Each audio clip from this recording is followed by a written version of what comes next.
Today at 1, George Alagiah, the much-loved presenter of the BBC News at 6, has died. He was 67. A well-respected journalist and author, he was diagnosed with bowel cancer in 2014. And that's the BBC's News at 6. His was a trusted voice of authority, and he spent the last few years calling for better NHS cancer screening. His work in Africa was often memorable. His reporting gave a voice to millions. We'll have an appreciation of a remarkable life, also this lunchtime. Hello there. The journalist and presenter, as well as author, our colleague, George Alagiah, has died. He was 67.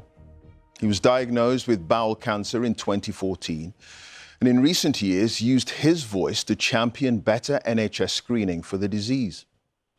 In many ways, he was a pioneer in British broadcast journalism. Born in Sri Lanka, he was one of the first people of colour working for a major UK broadcaster to report extensively on the part of the world that became known as the Global South, shining a light on the ordinary lives of millions of people, most notably perhaps in Africa, whose everyday lives were often ignored or relegated to the inside pages of newspapers. The BBC Director General, Tim Davies, said today that George was more than just an outstanding journalist. Audiences could sense his kindness, empathy, and wonderful humanity. Our special correspondent, Anne Little, now looks back at a brilliant life of storytelling and adventure. 3, 2, 1, go take. At 6 o'clock, the ground war on Iraq has begun. Millions knew him as the face of the 6 o'clock news. Good evening and welcome to the 6 o'clock news. And for his calm, unflappable authority. Good evening and welcome to the BBC's News at 6. He was born in Sri Lanka in 1955 to Christian Tamil parents. As a child, the family moved to Ghana. This is the road. And he was swept up in the early optimism of a young nation newly independent of British colonial rule. We knew that Africa was going to be united and that Ghana and this country was going to be at the centre of it. I mean, I think that was a kind of dream.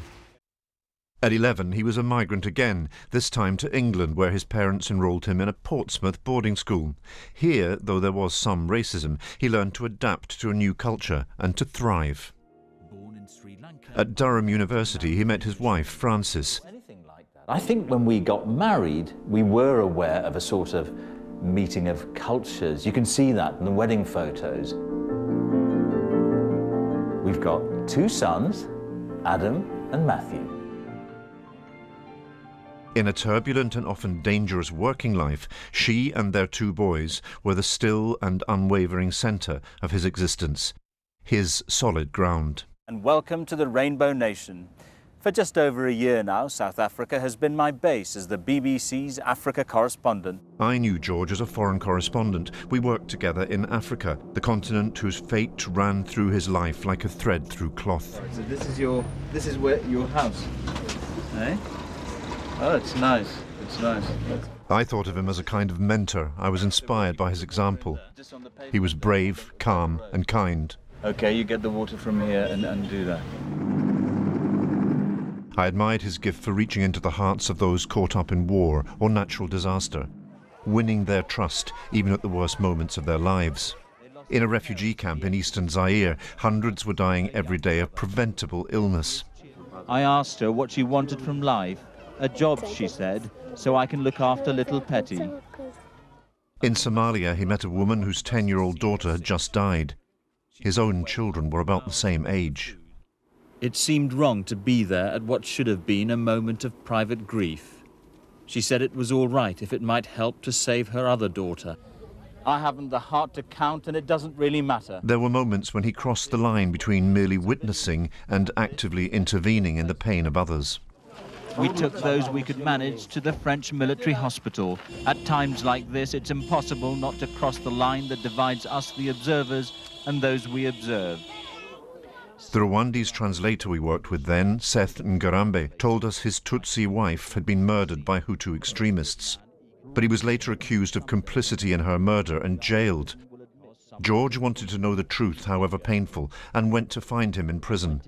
The nature of their reunion, the power of it, says something profound about the George we knew and his extraordinary talent. You're looking well, looking better than I thought. Yes. Eh? Come, Seth, can we go and talk somewhere? Diamond, it's wonderful. He even charmed men at the heart of Sierra Leone's normally secretive diamond trading business, Look, this is the biggest you've seen all day. Yeah. the world of the so-called blood diamond. This is something to write home about. No, this is about $2,000, $2,500. So you're in the clear. So I'm clear. In Ghana, he went back to his old school. Somewhere in here is me. Go on. Yes. Well done. He would later say that he was destined to spend his adult life in Africa dispelling the dream he had nurtured so carefully as a child. He was in Johannesburg in the Mandela years, a time of bright promise. Mandela, in his 70s, was about to remarry. And now, sir, the future, you're a man in love? It is a wonderful moment for me, as anybody else, to be in love.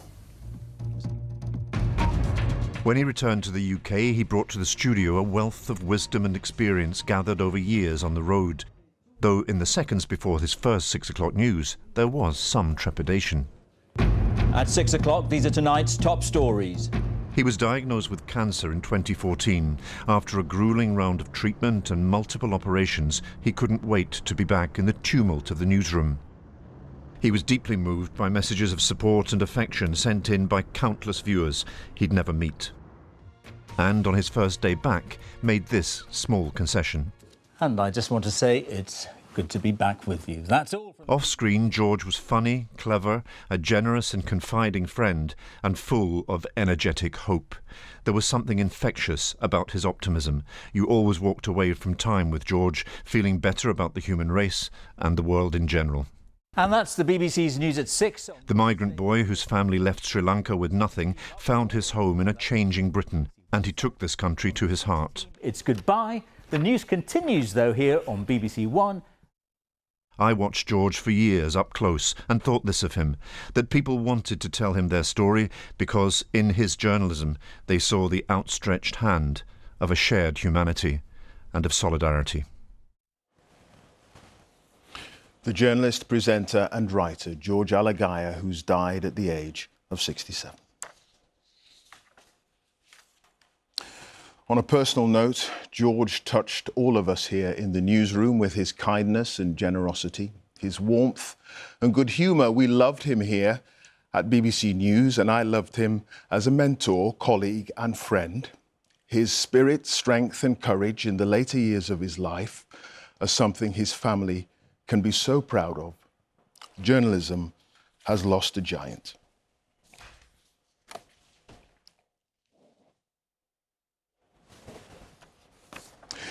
In our other main story today,